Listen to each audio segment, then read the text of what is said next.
இப்போ வந்து நான் ஆர்டியில் இன்ட்ரெஸ்ட் எப்படி கால்குலேட் ஆகுது அப்படின்னு சொல்கிறேன்.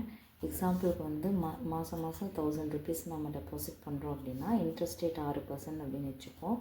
ஒரு வருஷத்துக்கு எப்படி கால்குலேட் ஆகுதுன்னு நான் சொல்கிறேன். முதல்ல வந்து இயர்லி இன்ட்ரெஸ்ட், இது வருஷத்துக்கான இன்ட்ரெஸ்ட்டு, இதை வந்து மந்த்லி இன்ட்ரெஸ்ட்டாக மாற்றிக்கணும். அப்போ 6% இருக்கா, 6 டிவைடட் பை 12, 12 மாதம் இருக்கிறதுனால 6 டிவைடட் பை 12ன்னு போட்டிங்கன்னா உங்களுக்கு மந்த்லி இன்ட்ரெஸ்ட் என்னன்னு கிடச்சிரும். 6 divided by 12 போட்டிங்கன்னா 0.5%. இதுதான் வந்து மந்த்லி இன்ட்ரெஸ்ட்டு. இப்போ வந்து இதில் நான் 2 சினாரியோ வச்சு சொல்கிறேன். ஒன்று வந்து கரெக்டாக எப்போ கட்டணுமோ அந்த டேட்டில் கரெக்டாக கட்டிட்டீங்க. இப்போ எக்ஸாம்பிளுக்கு 1ஆந்தேதி அப்படின்னா 1ஆந்தேதி பர்ஃபெக்டாக நீங்கள் மாதம் கட்டிடுறீங்க அப்படின்னா என்ன ஆகும்? சப்போஸ் லேட்டாக கட்டுறீங்க, ஏதாவது கட்ட முடியாத சுச்சுவேஷனில் ஒரு 10ஆந்தேதி இல்லை 15ஆந்தேதி கட்டுறீங்க அப்படின்னா அப்போ என்ன ஆகும் அப்படின்னு 2 சினாரியோ வச்சு சொல்கிறேன். ஃபஸ்ட்டு வந்து பர்ஃபெக்டாக நம்ம கட்டுறோம் அப்படிங்கும்போது மந்த் 1 என்ன ஆகும், நம்ம வந்து 1ஆந்தேதி வந்து 1000 டெபாசிட் பண்ணுறோன்னு வச்சுக்கோங்க. இப்போ இந்த 1000 மந்த் எண்டில் வந்து இந்த 1000க்கு இன்ட்ரெஸ்ட் கால்குலேட் ஆகும். அப்போ 1000 இன்ட்டு மந்த்லி இன்ட்ரெஸ்ட் என்ன, 0.5%, 0.5% அப்படின்னு போட்டிங்கன்னா இந்த மந்த்துக்கான இன்ட்ரெஸ்ட்டு 1000 இன்ட்டு 0.5% போட்டிங்கன்னா 5 ருபீஸ். இந்த மந்த்துக்கு வந்து உங்களுக்கு 5 ருபீஸ் இன்ட்ரெஸ்ட்டு. இப்போ மந்த் 2 எப்படி கால்குலேட் ஆகும் அப்படின்னா, மந்த் 2 வந்து நீங்கள் இன்னொரு 1000 டெபாசிட் பண்ணுவீங்க. அப்போ ஆல்ரெடி ஒரு 1000 இருக்கும். அப்போ மொத்தமாக சேரும்போது 2000. அப்போ இந்த 2000க்கு மந்த்லி இன்ட்ரெஸ்ட் கால்குலேட் ஆகும். 0.5%ன்னு போட்டிங்கன்னா 10 ருபீஸ் வரும். மந்த் 3ல் இது வந்து ஃபஸ்ட்டு குவார்ட்டர் 1, அதாவது ஃபஸ்ட்டு 3 மாதம் எப்படி நடக்குதுன்னு நான் சொல்கிறேன். மந்த் 3ல் வந்து என்ன ஆகும், அதே மாதிரி தான் 3000 இன்ட்டு 0.5% போட்டிங்கன்னா 15 ருபீஸ். பட் இந்த மந்த் 3 என்ன ஆகும் அப்படின்னா 3 இன்ட்ரெஸ்ட்டும் ஆட் ஆகிடும். 5 + 10 + 15 3 இன்ட்ரெஸ்ட்டும் டோட்டலாக ஆட் ஆகி மொத்தம் இன்ட்ரெஸ்ட் வந்து என்ன வரும், 25, 30. இந்த 30 ருபீஸ் வந்து நம்மளோட பேலன்ஸில் ஆட் ஆகிடும். இப்போ பேலன்ஸ் என்ன இருக்கும், பேலன்ஸ் வந்து 3000 ஆல்ரெடி இருக்கும் ப்ளஸ் 30. இப்போ 3rd மந்த் எண்டில் நமக்கு பேலன்ஸ் என்ன இருக்குன்னா 3030 இருக்கும். இப்போ வந்து அடுத்த குவார்ட்டரில் வந்து பேலன்ஸ் நமக்கு 3030 இருக்குது.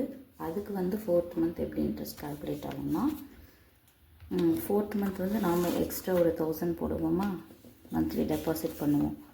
அப்போ 1000 ப்ளஸ் 3030 4030.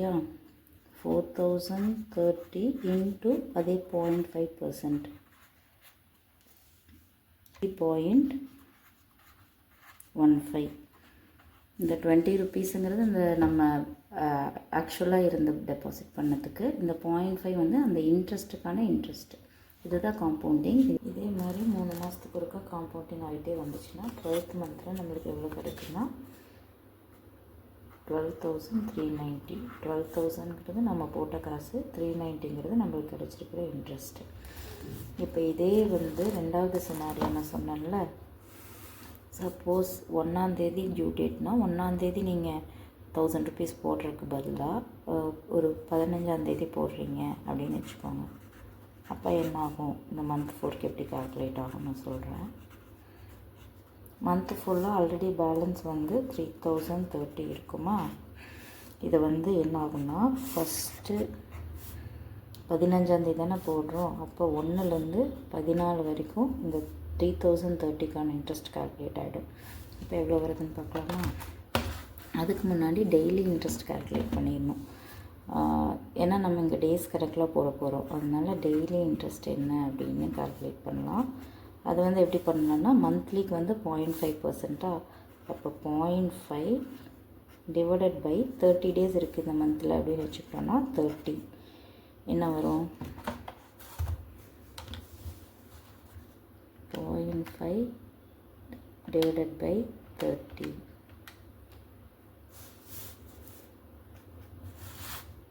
(0.016%). இதுதான் வந்து டெய்லி இன்ட்ரெஸ்ட் பர்சன்ட்.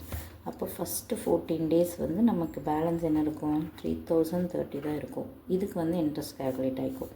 அப்புறம் 15th to 30th டே வரைக்கும் நம்ம இன்னொரு 1000 ஆட் பண்ணியிருப்போம். அப்போ 4030க்கு என்ன இன்ட்ரெஸ்ட்னு கால்குலேட் ஆகும்.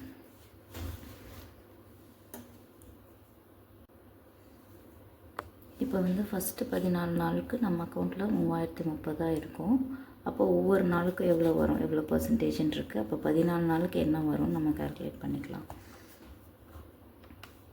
3030 இன்ட்டு டெய்லி இன்ட்ரெஸ்ட் பர்சன்டேஜ் 0.16% அப்படின்னு போட்டிங்கன்னா ஒரு நாளைக்கு வந்து 48 பைசா. நமக்கு 14 டேஸ்க்கு வேணும்ல, இன்ட்டு 14 அப்படின்னு போட்டோன்னா 14 நாளைக்கு எவ்வளோ?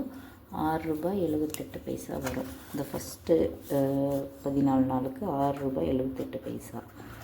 இந்த 15லேருந்து 30 வரைக்கும் ₹4030 இருக்கும். ஏன்னா நம்ம ஒரு 1000 வந்து ஆட் பண்ணிடுவோம். 15ஆந்தேதி தான் நம்ம ₹1000 போடுறோம். அப்போ 15லேருந்து 30 வரைக்கும் 16 டேஸ்க்கு வந்து 4030 பேலன்ஸ் இருக்கும் நம்ம அக்கௌண்ட்டில். அப்போது 4030 இன்ட்டு 0.016%. இது வந்து ஒரு நாளுக்கானது. இன்ட்டு நம்மளுக்கு 16 டேஸ் இருக்குல்ல, இன்ட்டு 16 அப்படின்னு போட்டிங்கன்னா உங்களுக்கு 10.31.